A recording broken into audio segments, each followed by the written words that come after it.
Have you ever wondered why smart people make absurd decisions or why the masses follow leaders who clearly harm them? It's not just ignorance. There's a deep, almost invisible psychology driving millions to act against their own interests.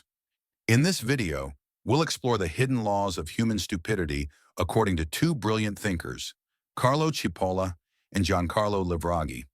And if you think you're immune to this, think again. The rise of certain political leaders is closely tied to the stupidity of the masses.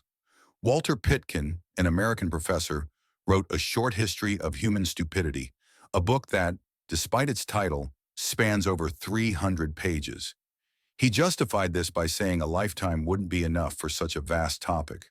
Someone, possibly quoting Einstein, said, "Two things are infinite, the universe and human stupidity, and I'm not sure about the first." History shows a dance between stupidity and intelligence. How can we recognize stupid actions in ourselves and others?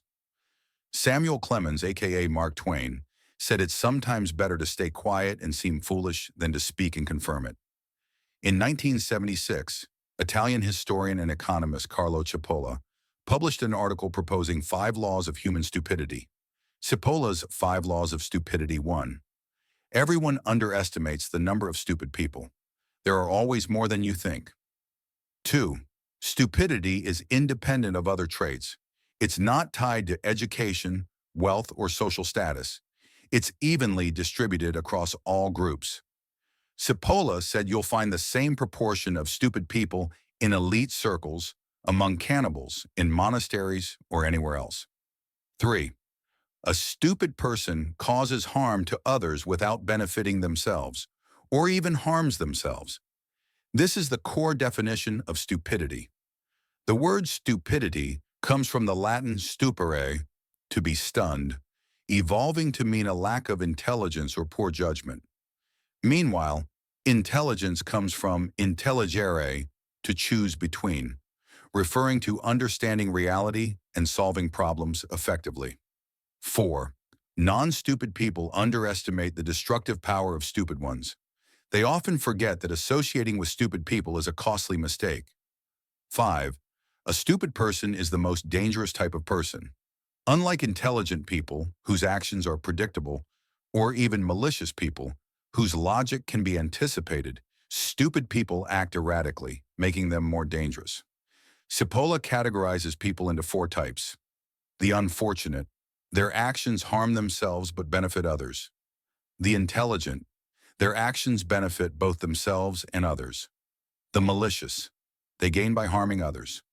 The stupid. They harm others without gain, or even harm themselves. While intelligent and malicious people are aware of their nature, and the unfortunate suspect something's wrong, stupid people are dangerously unaware of their condition, making them even more destructive. As an economist, Cipolla presents a graph showing that stupidity and intelligence aren't absolute, but exist in degrees.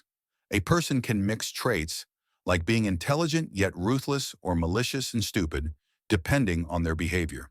He measures harm from the victim's perspective, not the perpetrator's. Stupidity isn't about the act itself, but its consequences. If an action seems foolish but causes no harm, it's not stupid. Thus, a person's intelligence or stupidity depends on the results of their actions, not a fixed label. This aligns with legal systems that often judge acts by their consequences, not just intent. Seemingly absurd actions, like eccentric behavior among friends, aren't stupid if they cause no harm. Meanwhile, serious actions can be stupid if they create more harm than good. The absurd can be intelligent, and the solemn can be utterly stupid.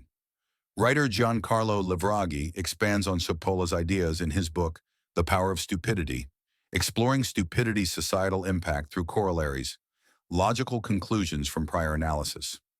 First corollary. Everyone has a higher degree of stupidity than they think due to the world's complexity and unpredictability. Stupidity is inherent to human nature, and no one is exempt, despite cultural ideals of perfection. Attributing stupidity only to others makes you malicious, per Cipolla, or truly stupid, per Livraghi. Recognizing our rational limits is key. Second corollary, when one person's stupidity combines with others, its impact grows exponentially. Third corollary, combined intelligence has less impact than combined stupidity. Stupid people unite instantly, forming amplified masses of stupidity, while intelligent groups need familiarity and coordination to work effectively. Stupidity spreads effortlessly. Intelligence requires planning and effort. Livraghi identifies stubbornness as a clear sign of stupidity, refusing to revisit beliefs, admit errors, or prioritize appearances over truth. He notes humans obsess over coherence and image. Once we decide, we hate admitting we're wrong, so we defend our choice to seem consistent.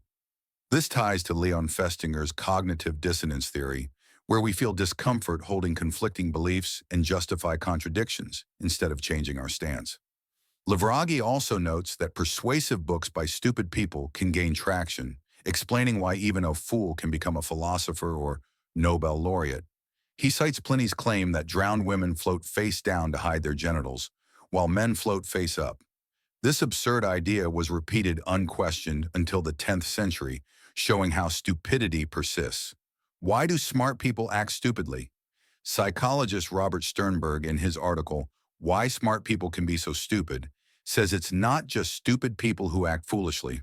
Smart ones do too, often because they think they're too intelligent to err. Western education emphasizes a narrow view of intelligence. Sternberg recounts an email from someone aiming to be the world's smartest by memorizing the Encyclopedia Britannica, showing a reductive view of intelligence. Sternberg argues that stupid behaviors often stem from lacking practical intelligence or wisdom, not traditional intelligence. He defines wisdom as applying tacit knowledge guided by values for the common good. Stupidity results from flawed knowledge acquisition, driven by values that don't serve the greater good. For example, a businessman, hurt by losing a contract, sabotages his own company with impulsive decisions, prioritizing short-term revenge over long-term stability, harming himself, his employees, and his business. Sternberg cites the Trojan War as stupidity driven by one person's whim, sacrificing thousands' well-being. Wars often prioritize a few's interests over society's.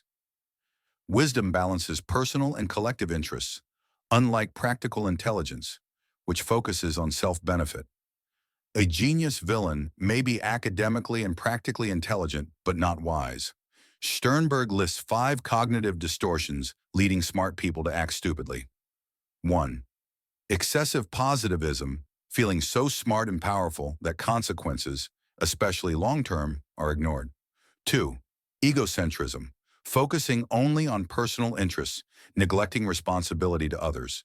Even well-intentioned people can become corrupt with power. 3. False omniscience, believing you know everything, ignoring your limits. 4. False omnipotence, assuming you can do anything because you succeed in one area. 5. False invulnerability, believing you'll always escape unscathed, no matter how reckless your actions. These illusions fade when circumstances shift and allies vanish. Sternberg's antidote is wisdom, blending intelligence and creativity for the common good, balancing short and long-term consequences. The 2008 financial crisis exemplifies stupidity. Banks prioritized short-term profits, ignoring long-term risks, causing massive losses and economic collapse. They failed to balance immediate gains with system stability or public welfare. Imprudent decisions always involve imbalanced interests, and their high costs demand understanding. Michael Shermer, in Why Smart People Believe Weird Things, cites examples like Nobel laureate Linus Pauling, who promoted vitamin C as a near-universal cure despite weak evidence. His prestige in chemistry didn't grant authority in medicine, and his stance may have been emotional, not rational. Shermer says beliefs seem weird when they're not widely accepted in a field, are logically impossible, or rely on anecdotal evidence. Beliefs are shaped by peers, parents, media, and experiences, not just logic. We favor what confirms our views, confirmation bias, and rationalize contradictions. Though intelligence doesn't guarantee freedom from odd beliefs, studies, e.g. Kane et al. 1974, Alcock and Otis, 1980, suggest smarter people are less likely to believe in superstitions or paranormal phenomena especially those with strong critical thinking. Livraghi classifies types of stupid people. Hyperactive stupid, anxious, overconfident, starting tasks they can't finish, like a juggler adding too many balls. Cheerful stupid, overly optimistic, expecting unreciprocated love or success. Skeptical stupid, bitter, hopeless, dismissing all opinions as naive.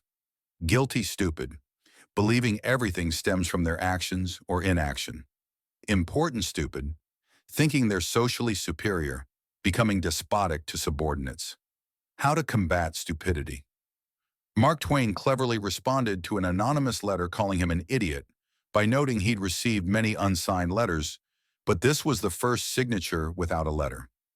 Douglas Adams humorously suggested that in a crisis, someone with a towel seems more prepared, despite the absurdity, showing how we rely on arbitrary competence signals over real ability.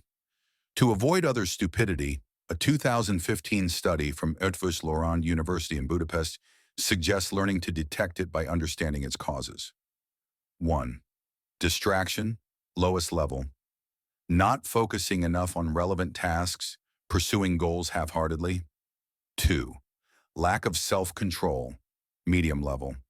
Impulsive people become victims of their surroundings, acting irrationally and harming themselves and others.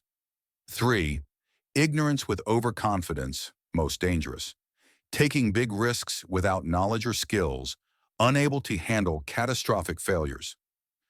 Gustave Le Bon's psychology of crowds complements these ideas. He argues that in a crowd, people lose critical thinking and autonomy, acting as a single entity. Crowds reduce judgment and responsibility, making individuals impulsive, less rational, and susceptible to manipulation and emotional contagion. This explains how stupidity, beyond individual flaws, becomes a social force amplified by crowds and charismatic leaders. As Martin Luther King Jr. said, "Nothing in the world is more dangerous than sincere ignorance and conscientious stupidity." Stupidity isn't just a lack of intelligence. It's a mix of ignorance, overconfidence, and disconnection from consequences. Even the smartest can act stupidly when driven by ego, impulsivity, or the need to be right. Cipolla warns of stupid people's destructive power. Livraghi reminds us we all carry some stupidity. The antidote: humility, self-awareness, and wisdom. Understanding stupidity not only protects us, it makes us more human. If this video made you think, share it with someone who still believes stupidity only exists in others. Remember, the greatest danger isn't always evil. Sometimes it's the absurd. Thanks for watching.